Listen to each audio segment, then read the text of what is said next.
సర్వ తప్పులకు ఆయనే కారణం. అప్పటి ఓవర్ యాక్షన్ కి ఆద్యుడు కూడా అతనే. ప్రభుత్వ అధికారిని అని, తనకి సెంట్రల్ సర్వీస్ రూల్స్ వర్తిస్తాయని, పద్ధతి పాడు అంటూ ఏడ్చి చచ్చిందని పట్టించుకోకుండా అడ్డగోలుగా వ్యవహరించి ఆఖరికి సస్పెండ్ అయిపోయారు ఆ అధికారి.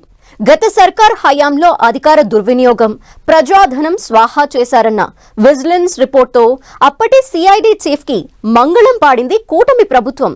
ఆ అధికారి అవినీతి కథకు అంతే లేదా? అప్పటి అక్రమార్జనంతా రికవరీ చేస్తారా? సమగ్ర దర్యాప్తు తర్వాత కటకటాలు తప్పవా?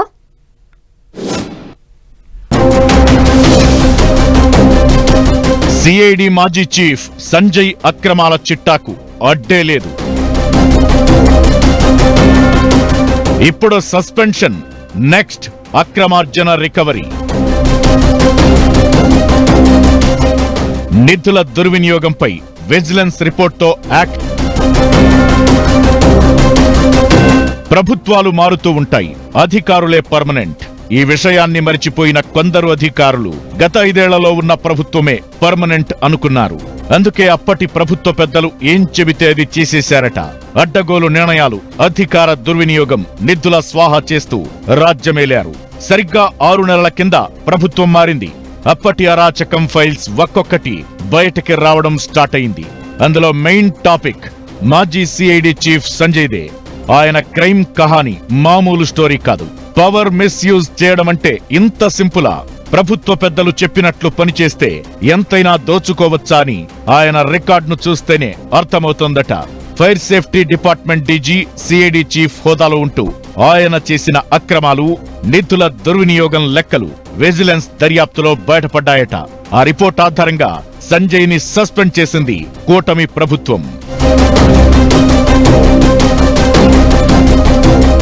జగన్ హయాంలో సంజయ్ సిఐడి అదనపు డీజీగా, ఏపీ విపత్తు నిర్వహణ అగ్నిమాపక సంస్థ డీజీగా పనిచేశారు. ఈ సమయంలో ఆయా విభాగాల్లో అక్రమాలు జరిగాయని అప్పట్లోనే తీవ్ర ఆరోపణలొచ్చాయి. అగ్ని ఎన్ఓసి టెండర్ల ప్రక్రియలో అక్రమాలతో పాటు నిబంధనల అమలులో అవకతవకలు జరిగినట్లు విజిలెన్స్ గుర్తించిందట. వైసీపీ హయాంలో అగ్ని పోర్టల్లో ఎన్ఓసి హార్డ్వేర్ కోసం 2.29 కోట్ల ఒప్పందం, ల్యాప్టాప్లు, యాపిల్ ఐప్యాడ్ల వంటి పరికరాల కొనుగోలులో గోల్మాలంతా బయటపడిందట. టెండర్లు లేకుండానే పని కాని చేశారట. ఈ మొత్తం వ్యవహారంలో కోట్ల రూపాయలు దారి మళ్లినట్లు విజిలెన్స్ డిపార్ట్మెంట్ అంచనా వేసినట్టు తెలుస్తోంది. ఎస్సీ ఎస్టీ అవగాహన సదస్సుల నిర్వహణకు 1.19 కోట్ల బడ్జెట్ను గత ప్రభుత్వం కేటాయించింది. ఈ కార్యక్రమాలను ఓ కంపెనీ పేరుతో నిర్వహించారని, దానికి రిజిస్టర్డ్ అడ్రస్ కూడా లేదంటున్నారు. అవగాహన సదస్సులకైన ఖర్చు కేవలం 3 లక్షలు మాత్రమేనని విజిలెన్స్ తేల్చిందట. కానీ 1,15,00,000 దుర్వినియోగం చేశారని గుర్తించారట. దాంతో సెంట్రల్ సర్వీస్ రూల్స్ ప్రకారం సంజయ్ ను సస్పెండ్ చేశారు. అధికార దుర్వినియోగం, ప్రజాధనం స్వాహా, ప్రభుత్వ నిబంధనల అతిక్రమణ కింద చర్యలు తీసుకుంటున్నట్లు సిఎస్ నీరబ్ కుమార్ ఇచ్చిన ఉత్తర్వుల్లో మెన్షన్ చేశారు. విజిలెన్స్ రిపోర్ట్లో గుర్తించిన అంశాలపై మరింత స్పష్టత కోసం రాష్ట్ర ప్రభుత్వం పూర్తిస్థాయి విచారణ చేపట్టబోతోందట. స్కిల్ స్కామ్ కేసులో అప్పటి ప్రతిపక్ష నేత, ఇప్పటి సీఎం చంద్రబాబును అరెస్ట్ చేయడంలో అప్పుడు సిఐడి చీఫ్ గా ఉన్న సంజయ్ అత్యుత్సాహం చూపించారు. ప్రభుత్వ అధికారినన్న విషయం మరిచిపోయి రూల్స్ కు విరుద్ధంగా ప్రెస్ మీట్లు పెట్టడంతో పాటు సాక్ష్యాలు లేకుండా విచారణకు రమ్మని నోటీసులు కూడా ఇవ్వకుండా అరెస్టు చేయడం దుమారం లేపింది.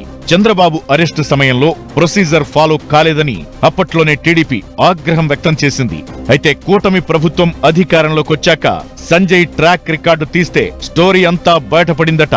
గత సర్కార్ హయాంలో అప్పటి ప్రభుత్వ పెద్దలు చెప్పినట్లు చేసుకుంటూ పోతూ నిధులు స్వాహా చేశారట. ఇదంతా తెలిసినా గత ప్రభుత్వ పెద్దలు పట్టించుకోలేదట. రెచ్చిపోయిన సంజయ్ తన రూటే సెపరేటు అన్నట్లుగా వ్యవహరించేవారట.